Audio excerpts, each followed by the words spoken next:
حسد سے بچو۔ حسد نیکیوں کو اس طرح کھا جاتا ہے جیسے آگ لکڑی کو کھا جاتی ہے۔ علم کی مثال ایک دریا کی سی ہے، اس میں سے جتنا خرچ کرو گے اتنا ہی بڑھے گا۔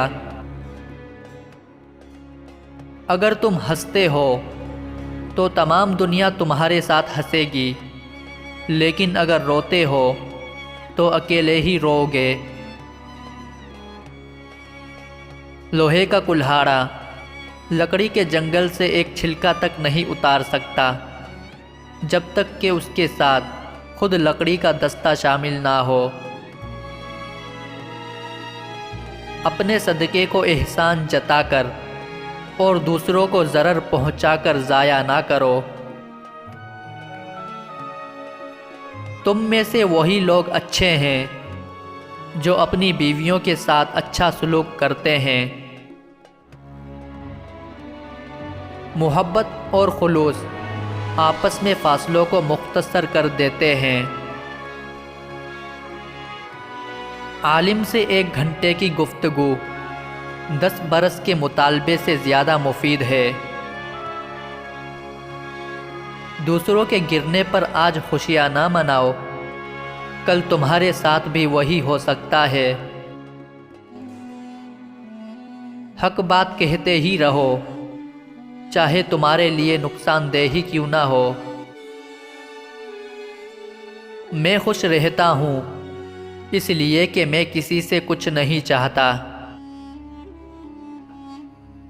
پہاڑوں کی چوٹیاں بنو جو ہر وقت ایک دوسرے کو دیکھتی رہتی ہیں، گڑھے نہ بنو جو ایک دوسرے کو دیکھ ہی نہ سکے۔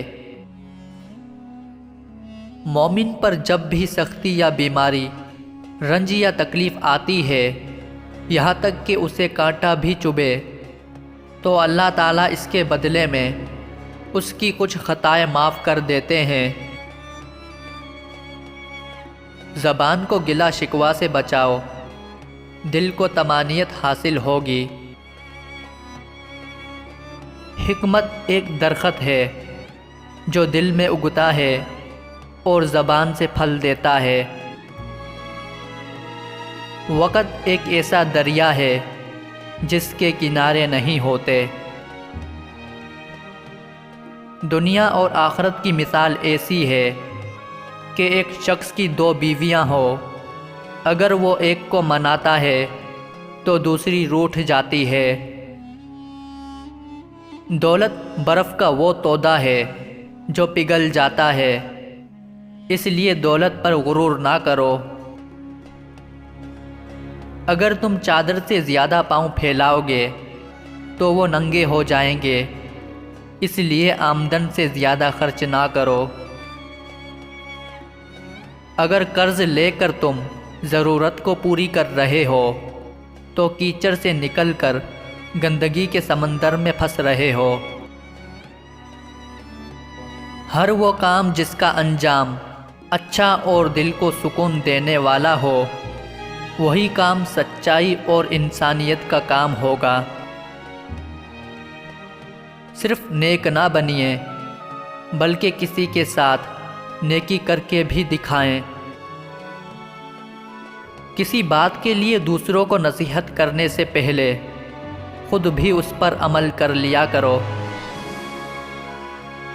ایک خوش مزاج انسان مردہ دلوں کے لیے دوا ہے، اس کی خوشکن باتوں کو سن سن کر ہر کوئی خوش ہو جاتا ہے۔